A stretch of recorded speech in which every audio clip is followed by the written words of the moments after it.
Did you notice that Sting and Darby Allin, when they're talking about Rampage on Friday, have the same energy level for Rampage that all of us do, and that they weren't... I swear to God, I wrote Buddy Landell had more emotion on Somas than either guy here in this pre-tape about what they're going to do on Friday. Darby Allin's just in a trance. You know, with Darby, you have a guy who, since the beginning of AEW, has always gotten a big pop when his music hits, and he comes out, he has a unique way of coming out, whether it's a match or whether it's him doing a run-in with his skateboard. He's had good matches. I feel like we're not seeing him featured enough on Dynamite anymore, considering how good and how over he is. I think, see, here's the problem is Tony Khan puts so much thought into this that it looks like there's actually no thought put in it whatsoever, because he's overthought it to the point where it's fucking chaos.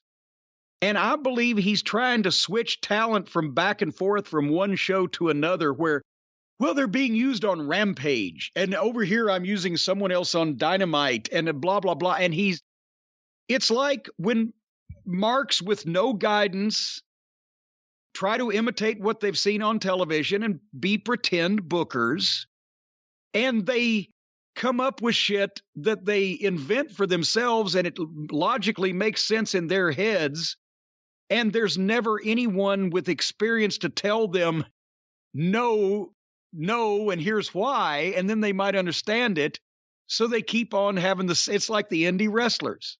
When they're all great, and everybody's great, and everybody can play, and everybody can participate, and wow, I really love it, what you're doing with your character, and you're fleshing out your image, or whatever the fuck this showbiz bullshit is, there's nobody to tell them, no, you suck, here's why, here's what to do about it, because nobody wants to get their feelings hurt, and then they just go off and do their own shit, and I mean, yes, you're going to see a lot of and hear a lot of veteran wrestlers that you can point to, well, so-and-so favors this, and so-and-so doesn't have a problem with this, and so-and-so pats such and such on the back about this. That's because they're still in the business. They still want booked.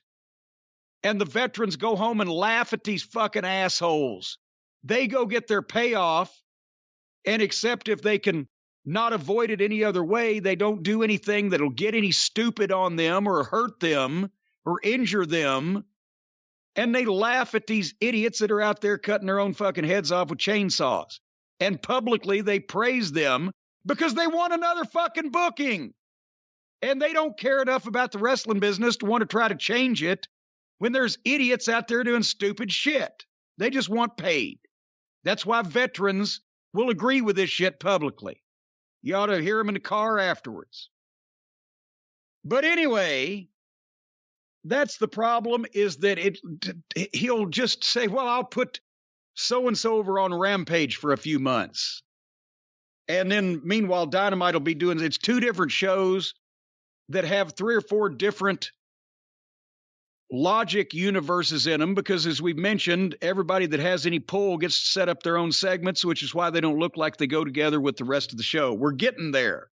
We're going to get to the best thing I've seen in a long time, but we've still got some muck to wade through.